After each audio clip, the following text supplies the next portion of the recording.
Hello everyone, and welcome to Graphing the Circle Lab. So, you've measured the circumferences and the diameters of your 6 circles. Okay? You have now created a graph, a scatter plot, if you will, of those 6 data points of circumference versus diameter. And it probably looks something like this. So now what are we going to do with this? Well, take a look at those points. Do they seem to fall in a particular pattern, a shape, if you will? I think they do. And I think they look pretty linear. Now, maybe not perfectly linear. Maybe I couldn't draw one straight line that would go through every single point. And your data might be a little bit better than mine. Right? But still, it looks pretty linear. So that's what we're actually going to do right now. I need you to get a straight edge or a ruler. And you're going to take that ruler and you're going to put it on your graph, and you are going to try to draw the best possible straight line you can draw that comes closest to fitting your data. Maybe something like that. Now notice, my line does not necessarily go through all the points. Some are touching, some are completely off the line. But notice how it kind of averages everything out. There's some points above, there's some points below, there's some points kind of on, right? So try to draw the best one that comes closest to fitting. Does yours go through 0, 0? Maybe it does. Maybe it doesn't. Maybe it's off a little bit. But still, try to draw the best possible line you can. This is what is called a line of best fit, right? A line of best fit. The line that is best at fitting your data. It's got a technical mathematical name. It's called a linear regression. We're eventually going to have a computer do this for us, right? But still, it's a line of best fit. Our program, by the way, that we're going to use, our graphing program, graphical analysis, calls it a linear fit. That's what you'll choose when you want to try to draw the best possible straight line through your data that you possibly can. Now that you have that line, we're just going to forget about the points. Okay? The points are individual. Right? The line of best fit is a better approximation of the pattern of your data. So we're going to use that line to do the rest of the analysis of the lab. So when you have a straight line, there's basically 2 things you need to know about it, right? If you want to build a math model, say, for that straight line.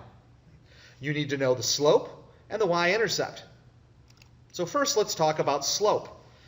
Generically denoted in math class by a lowercase m. Hopefully you remember the generic way of finding a slope. And that is to take 2 points. I'm going to call this one x1 and y1 and this one x2 and y2. And notice, these are 2 points on your line of best fit. Not data points, but points on your line of best fit. For you, you're going to pick 2 points that maybe go right through the lines on your graph, right, on your graph paper. Pick 2 that are easy to estimate what they are. And then we're going to do your basic rise over run. Rise over run. If you think back to your Algebra 1, you might remember that you find your rise, which is the vertical part, right, which are the y's, by taking your y2 and subtracting off your y1. That's the vertical part. You find your run, the horizontal part, by taking x2 and subtracting off x1. And order here is really important. Okay, order here is really important because, like in this case where x2 and y2 are greater than x1 and y1, when you subtract in this order, you get a positive number, a positive slope. It's sloping up. If x2 and y2 were smaller, you'd get a negative slope, which would slope down. And in physics, oh man, those positive and negative signs on your slope have some really important meanings, more than just the graph goes up or the graph goes down, right? But they often tell us something very important about what's going on in that situation. So it's not a trivial thing to have a positive or negative slope. So the order here is important. You may have seen this kind of symbology for this as well. This is the Greek letter delta. It stands for change in. That's what you're doing when you take your final value and you subtract off your initial. Final minus initial is change in. So on our graph, this is the change in the y value, the change in the height. right? And this is the change in the, the rise. This is the change in the run. Or in our graph, this is the change in the circumference over the change in the diameter. Okay? And then the y-intercept is, of course, where it hits the y-axis. Is that 0? Is that supposed to be 0? We'll talk about that in another video. Okay? Right now it looks like mine's a little bit greater than 0. Maybe yours goes right through 0, 0. Either way, what I need you to do now is to take your graph and figure out your slope and your y-intercept. And please don't leave it as a fraction. Make it a decimal. Okay? Make it a decimal. So pick your 2 points. Make sure that they are on your line of best fit, not data points. And then find your y-intercept. Right? So slope and y-intercept.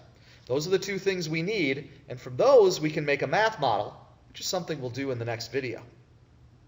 One more little idea here. If you look at your slope and y-intercept and one of your partner's slopes and y-intercepts, they may be the same, but they're likely to be a little different. Okay? Even if they maybe shouldn't be. I mean, you do have the same exact data points because you made the same measurements. So your slope and y-intercept should probably be exactly the same as your partner's, but it may not be because we kind of eyeballed this, right? We kind of took an average in what we saw. This is why we are eventually going to show you how to use graphical analysis so that we can do a linear regression, a mathematical analysis of the data. Right? This is high-level stats here. Right? To do our linear fit, which will tell us the slope and the y-intercept of the real best line of best fit. Not just an eyeballed one, but the statistically best line of best fit. Right? Called a linear fit.